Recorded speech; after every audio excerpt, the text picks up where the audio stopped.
If you like what you're hearing, you can support me on Patreon, patreon.com/mtgbooks, or look me up, Phil Dawson. Thank you.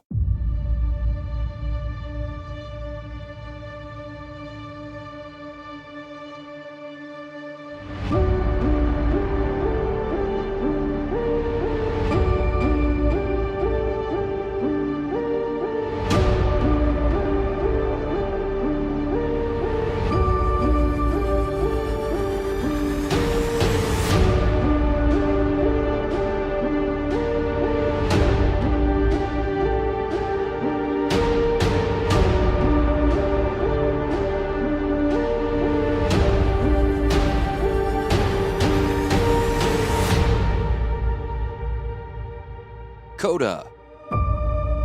Memorial.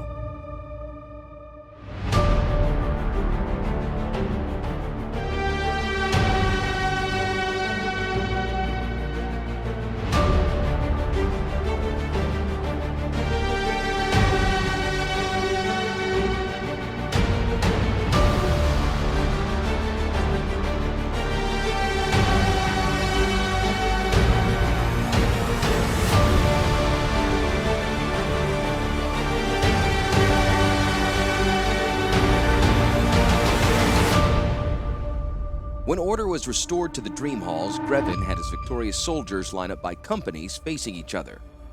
There they stood at attention until Krovax, recovered from his faint, entered the hall.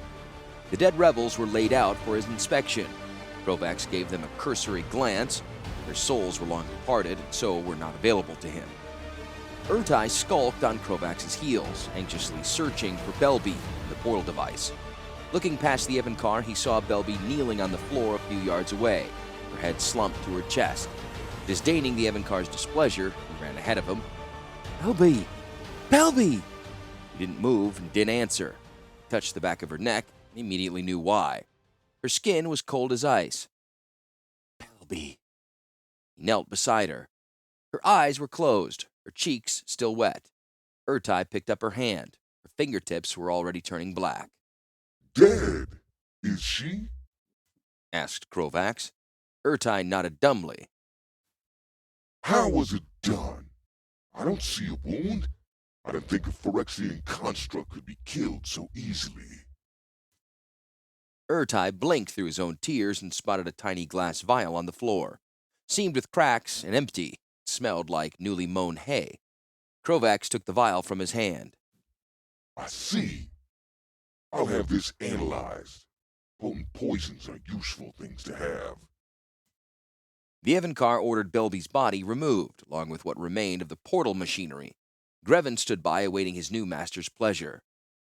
"Dominaria is gone," Grevin said.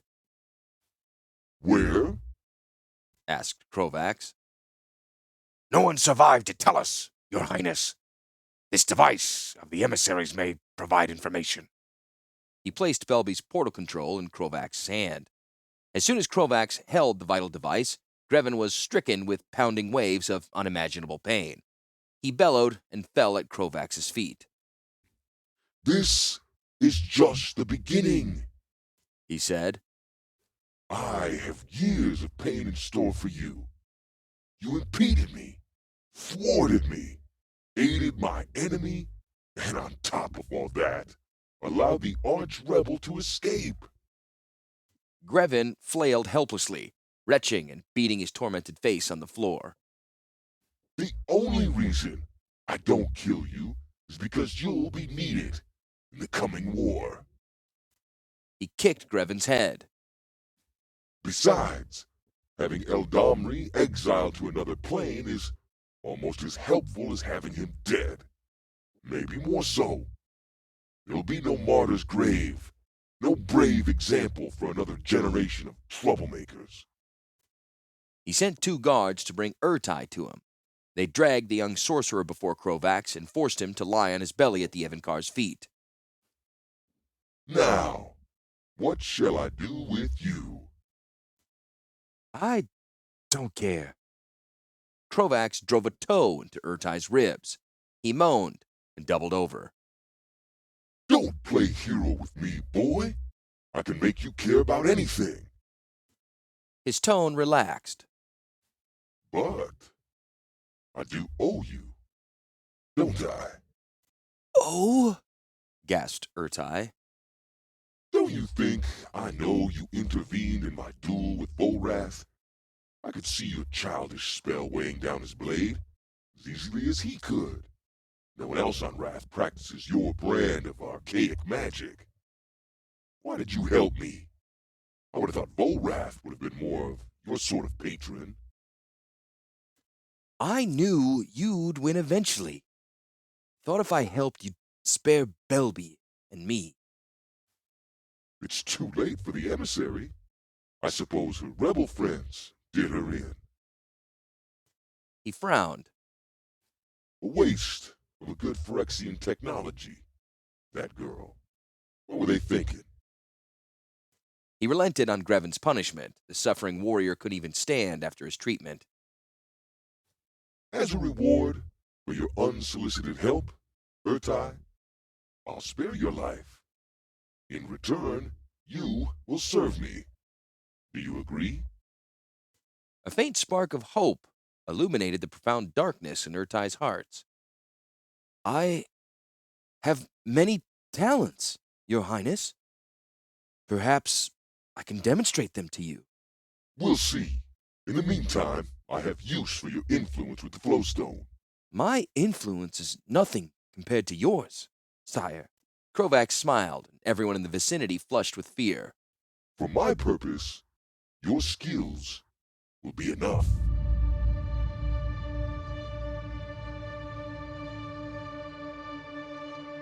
In a remote part of the stronghold, the Flowstone factory began a new day's production. The output accelerator and the Flowstone gauge conferred, as was their designed custom, on the efficiency of the previous day's production. Yesterday's output was 648,922,765 tons. The accelerator said. This is approximately 50% of our total capacity. It is 100%. Countered the gauge. 40 days ago, we produced 1.2 billion tons of flowstone, said the accelerator. That represented an effort of 108% of our capacity. How can 648,922,765 tons in the previous daily cycle be 100%? It cannot. Increase production to 1.1 billion tons in this cycle. Lava input tubes at the very bottom of the citadel were switched on. Prodded to full capacity, the factory rumbled into high gear. The pitch of production increased.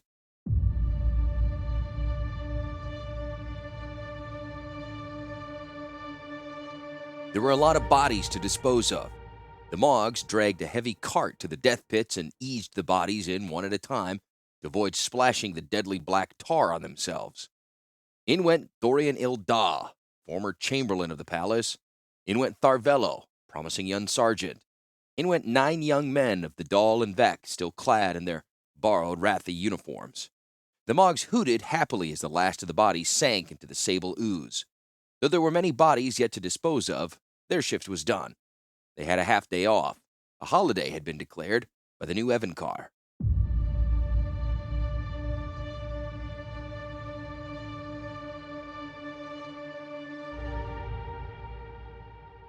Tant Jova was dying. She was past 120 years old, and all the skills of her clan's healers could no longer stave off the assault of old age. It was whispered in camp the real cause of her final illness was the fact that Eladamri and Lynn Civi never returned from their last raid. Lying in her tent on the hammock in the Skyshroud Forest, Tant Jova called 2 people to her bedside, Darset Endal and Gallon. The wealthy Dal merchant and the young elf warrior stood on either side of Jova's simple pallet. "Long life to you, Tant Jova," said Darset, pressing a hand to his chest. "Rubbish," the old woman rasped. "My time left is measured in heartbeats. If I had a long life ahead of me, I wouldn't be lying here, would I?" "What can we do, Tant Jova?"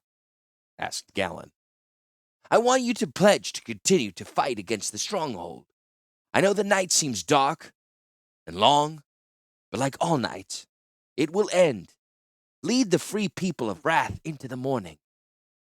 "We'll keep the fight going," Darset said. "Though, I don't know what the point is now. We have a new Evancar. Worse than the last, the airship flies again, raining death on our people from above. The stronghold seems mightier than ever. and we've lost Eladamri, many of our finest young warriors. The point is to fight, O Darset, Tantjova said, taking his broad hand. Eladamri started his rebellion 20 years ago. You and I have been fighting just 5 months. If we can resist even when the enemy is strongest, we will prevail in time. Our agents report good progress recruiting in the stronghold, Gallon said. They haven't forgotten what Krovax did to their families. The old Vec woman closed her eyes. He dug his own grave that day, she whispered. The time will come when all the righteous souls of the murdered will rise up and bring the tyrant Krovax to retribution. Sleep now, Gallon urged. Be at peace. Darset and I will continue the battle. Her sunken eyes closed. Gallon and Darset slipped out, leaving the Vec matriarch to dream, a last dream, of freedom.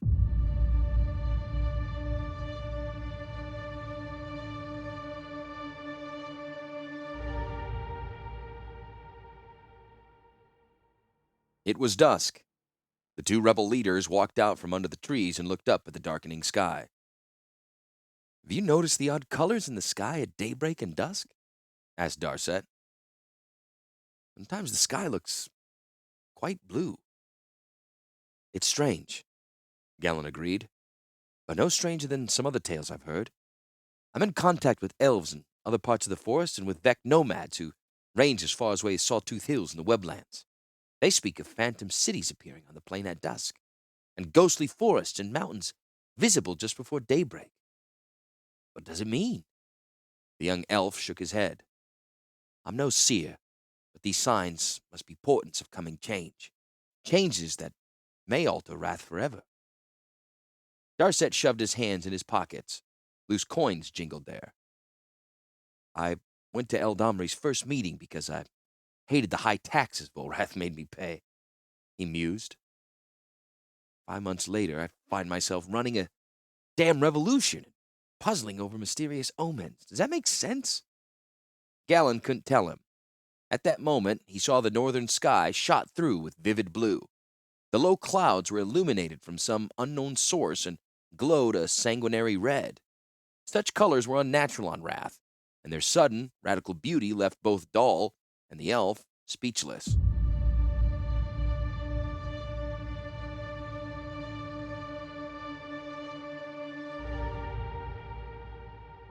For reasons known only to himself, Krovax chose to give Belby a sumptuous state funeral. The stronghold was too confining for the spectacle Krovax planned, so the funeral pile was erected outside the crater on the smooth southern plain. The entire army of Rath was summoned to attend, each soldier with a new black mantle and black headbands tied around their helmets. Delegations from the Dahl, Vec, and Kor were required to attend, and they did, clad in suitable mourning dress. The actual pyre was surrounded by over 5,000 civilian onlookers. Many of the civilians wondered why a sturdy post had been set in the ground alongside the pyre, why it was fitted with heavy chains. Rumor had it an execution was going to be staged during the Phyrexian emissary's funeral. The soldiers and civilians arrived at their designated places at the specified time, an hour before dusk. They waited and watched the causeway for signs of the funeral procession. To fill the long minutes, conversation turned to the strange colors people were seeing in the sky and to the ghostly visions that appeared with increasing frequency at the start and end of each day. It was unsettling, but then so was the new Evankar. Unlike Volrath, Krovax made no pretense of royal manners. He was brisk and efficient, dispensing justice and injustice with equal facility. His first act after ordering Belby's funeral was to purge over 600 courtiers from the citadel. They simply vanished without trial or trace. The first visceral notes of a distant drumbeat filtered down the causeway. The restive crowd quieted and the massed ranks of soldiers came to attention.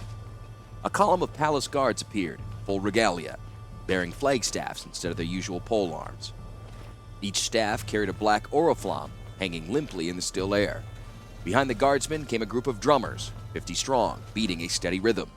After the drummers came the torchbearers, 60 in all. They wore white tabards over black and each carried a 4-foot-long blazing brand. On the heels of the torchbearers was the emissary herself, borne on a bier made of real wood. Belby had been wrapped head to toe in sparkling white bandages. Only her pallid face was exposed. Her Phyrexian armor was piled at her feet.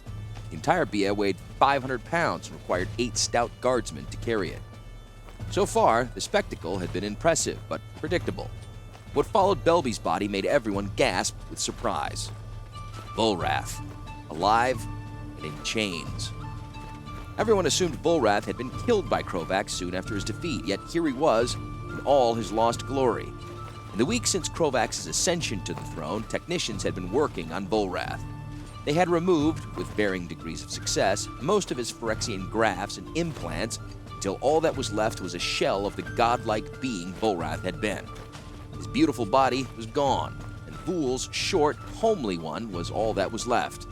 Dressed only in a loincloth, Rath, properly called Vool again, still managed to walk with glacial dignity, his head held high. Some people bowed when he passed. Their names were taken by Krovax's police agents, scattered through the crowd. Respect for the defeated was forbidden. The punishment was death. Next in the procession came the corps of sergeants in their bright armor, swords held rigidly in front of their stern faces. A hooded executioner walked in their wake, and a final contingent of palace guards brought up the rear. But where was Grevin Ilvac? Where was the Evencar? The first company of guards dispersed to form a ring around the pyre and post. The drummers marched past the site and halted. A ring of fire encircled the funeral bed as torchbearers spread out a single file around it. The pallbearers entered the circle of fire with swaying step and carefully placed the Bia atop the sturdy pyramid of kindling. They withdrew outside the cordon of guards. Vool entered the ring and paused for a moment at the foot of Belby's Bia. He bowed deeply, then walked to the post and snapped the manacles around his own hands. The executioner took his place beside Vool. He carried no axe or sword, just a small leather bag. The final contingent of guards halted in the path, blocking it. The drummers carried on for a short while, then finished their march with a flourish of batons. Silence engulfed the scene. Overhead, the drone of aerial engines announced the arrival of Predator. Grevin was now accounted for. The airship emerged from the stronghold and slowly circled the funeral site. The sky was unusually free of clouds and no wind stirred the pewter dusk. There was a flash near the pyre. Some of the spectators thought the fire had been lit. It was Krovax's arrival. Most people had never seen him teleport before. He was gratified by the awe rippling through the crowd. The Evencar was resplendent in new white armor and helmet. Even his leather gloves were white. People of Rath! He boomed. This is a solemn occasion. We are here to celebrate death. And celebrate we should, because death is as essential to life as food, warmth, or breath. Death is the greatest measuring rod against which we gauge our lives. And before us today are two whose lives have come to their end. The emissary of our overlords accomplished much in her short life. She should always be remembered for bridging the awkward and dangerous interregnum between my reign and that of the previous Evencar. He took the torch from the nearest bearer and raised it high. Hail, Belby, emissary of the overlords! The guards repeated Krovax's cry, and the crowd took it up. Krovax thrust his flaming brand into the pyre. The other torchbearers followed suit. The timbers had been soaked in volatile spirits and caught fire with great speed. Krovax approached the executioner. How are you, Urza? Off came the hood. Fine, sire. It is a magnificent evening. The once cocky sorcerer had been changed. Modifications, not unlike Grevin's, had made the man taller and wider. From under his heavy robe, Urtai produced not 2 but 4 arms, and his face was partially concealed from the view by a metallic mask and shoulder plating. Only his forehead, eyes, and the bridge of his nose could be seen by members of the crowd. The upper end of the control rod implanted in Urtai's spine was also visible. The incision was still inflamed, but the yellow metal rod clearly showed through the boy's livid skin. Krovax gave the order. Prepare the injection.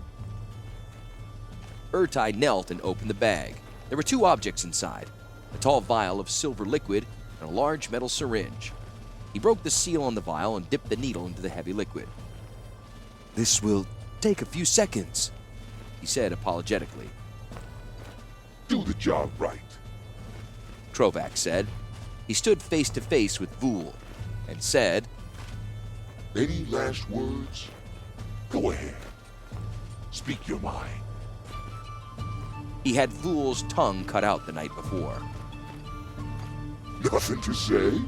That's refreshing. Looking back at your reign, I have to say you talked entirely too much. Urtai stood. The preparation is ready, sire. Proceed. Urtai pushed the syringe plunger to expel any air. Silver droplets squirted from the needle. The droplets hit the ground, they formed tiny spheres that spun madly in place. Vul's eyes widened. Urtai jabbed the needle into Vul's carotid artery. The preparation was too dense to pump into an arm or a leg vein. Vul's bloodshot eyes bulged as Urtai forced the plunger down. He thrashed against the chains to no avail. When the syringe was empty, Urtai jerked it out. Your Highness, it is done. Will you do the honors? Krovax folded his arms across his chest and inhaled deeply. The task is yours. Carry out the sentence. Urtai bowed. He stood by Vul's side and formed the command in his mind. The former Evankar trembled. His head snapped around. He stared at Urtai in abject horror. Vul tore against his manacles as convulsions racked his body. One by one, his toenails and fingernails sloughed off. The skin of his extremities split, and red blood, no longer glistening oil, ran out on the gray ground. His joints disintegrated. As he watched, his fingers fell off, joint by joint. Liquid flowstone coursed through his veins, obeying Urtai's last command: disassemble. The nanomachines attacked Vul from the inside, dismantling his body at a cellular level. His knees dissolved and his lower legs dropped away, leaving the former Master of Wrath dangling by his manacled wrists. Then his wrists came off, and he fell to the ground. Vul landed face upward. As his ears and nose slid from his face, as his teeth bubbled out of his mouth on the last breath of his lungs, he saw the ever-gray sky of Rath change to perfect, cloudless blue. It was the sky of Dominaria, and Vul, son of Kondo, had returned home at last.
The fire burned out. Nothing but ashes remained of the flesh of Belby. The plane was empty. Vul was gone. Not even bones were left as the implacable flowstone disassembled him down to the last gory mote. Urtai alone remained. He waited under a sky he knew for the fire to die. When the last small flames went out, he waded into the pile of cinders that had been Belby's Bia, heedless of hot embers. Her metal skeleton was intact, though warped by the pyre's intense heat.